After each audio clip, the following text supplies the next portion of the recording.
శీర్షిక ఆధునిక రాముడు వర్సెస్ ట్రెడిషనల్ రాముడు. ఉపశీర్షిక కాలం మారినా ధర్మం మారుతుందా? ఒక చిన్న గ్రామం. అక్కడున్న పురాతన శ్రీరామాలయం. ఆ ఆలయంలో ప్రతిరోజూ ఒక వృద్ధుడు కూర్చుని రాముని కథలు చెబుతుంటాడు. ఆ వృద్ధుడి పేరు సత్యమూర్తిగారు. అతని మాటలు వినడానికి చాలామంది పిల్లలు, యువకులు వస్తుంటారు. కాని ఒకరోజు ఒక ఆధునిక యువకుడు అర్జున్ అక్కడికి వస్తాడు. Arjun phone, social media, fast life. అతనికి రాముడు అంటే కేవలం ఒక పురాణ కథ మాత్రమే. సంఘర్షణ ప్రారంభం. అర్జున్ నవ్వుతూ అడిగాడు, సార్, ఈ కాలంలో రాముడిలాంటి జీవితం సాధ్యమా? అది పాతకాలం కథ, ఇప్పుడు ప్రాక్టికల్ కాదు. సత్యమూర్తిగారు నవ్వుతూ, రాముడు కాలం కోసం కాదు, ధర్మం కోసం జీవించాడు. కాలం మారినా ధర్మం మారదు బాబూ. అర్జున్: అయితే మీరు చెప్తారా, ఇప్పుడు ఒక మోడర్న్ రాముడు ఉంటే ఎలా ఉంటాడు? సత్యమూర్తి: నువ్వే చూస్తావ్. మాయా ప్రయాణం.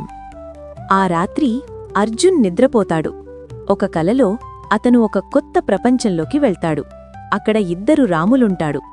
ఒకటి ఆచారరాముడు, శాంతంగా, సత్యవంతుడు, ధర్మం కోసం జీవించేవాడు. 2 ఆధునిక రాముడు, స్మార్ట్, టెక్నాలజీ తెలిసినవాడు, కాని విలువలపై సందేహం ఉన్నవాడు. తండ్రి మాట. ఆచారరాముడు రాముడి మాట కోసం రాజ్యం వదిలి అడవికి వెళ్తాడు. ఆధునిక రాముడు అంటాడు, నా జీవితం నా ఇష్టం, ఎందుకు నేను త్యాగం చెయ్యాలి? ఆచారరాముడు: త్యాగమంటే ఓటమి కాదు, అది ప్రేమకు ఇచ్చే గౌరవం. ఆధునిక రాముడు ఆలోచనలో పడతాడు. సీత పరీక్ష. ఆధునిక రాముడు కోపంగా, ఎందుకు సీతమ్మను పరీక్ష పెట్టారు? అది అన్యాయం కాదా? ఆచారరాముడు: రాజుగా నా బాధ్యత, ప్రజల విశ్వాసం కాపాడటం. భర్తగా నా మనసు మాత్రం బాధపడింది. ఆధునిక రాముడు: అంటే మీరు కూడా బాధపడ్డారా? ఆచారరాముడు: ధర్మం కోసం మనసు కూడా త్యాగం చెయ్యాలి కొన్నిసార్లు. కోపం వర్సెస్ క్షమ. ఆధునిక రాముడు: రావణుణ్ణి వెంటనే చంపాలి, ఎందుకాలస్యం? ఆచారరాముడు: యుద్ధం చివరి మార్గం, ముందు శాంతి ప్రయత్నం చెయ్యాలి.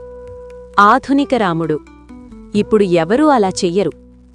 ఆచారరాముడు: అందుకే ప్రపంచం శాంతిగా లేదు. చివరికి ఆధునిక రాముడు ఒక సమస్యలో పడతాడు. ఫ్రెండ్ అతన్ని మోసం చేస్తాడు. ప్రేమలో విఫలం, కోపం పెరుగుతుంది. అప్పుడు ఆచారరాముడు అతనికి చెప్తాడు, నీకు అన్నీ ఉన్నాయి, కాని శాంతి లేదు. నాకు కష్టాలున్నాయి, కాని మనశ్శాంతి ఉంది. ఎందుకంటే నేను ధర్మాన్ని ఎంచుకున్నాను. మార్పు.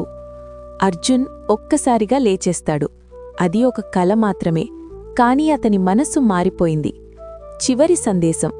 అర్జున్ మళ్ళీ సత్యమూర్తి దగ్గరకు వచ్చి, సర్, రాముడు పాతకాలంవాడు కాదు, ప్రతీ కాలానికి అవసరమైన మార్గం. సత్యమూర్తి చిరునవ్వుతో, అదే నిజం బాబూ. ముగింపు వాక్యం. ఆధునికత మన చేతిలో ఉన్న సాధనం, కాని ధర్మం మన జీవితం నడిపే దారి. మోడ్రన్ రాముడు కావచ్చు, కాని ట్రెడిషనల్ విలువలుంటేనే జీవితం సంపూర్ణమవుతుంది. Friends, please subscribe, like, share and comment మన ఛానల్.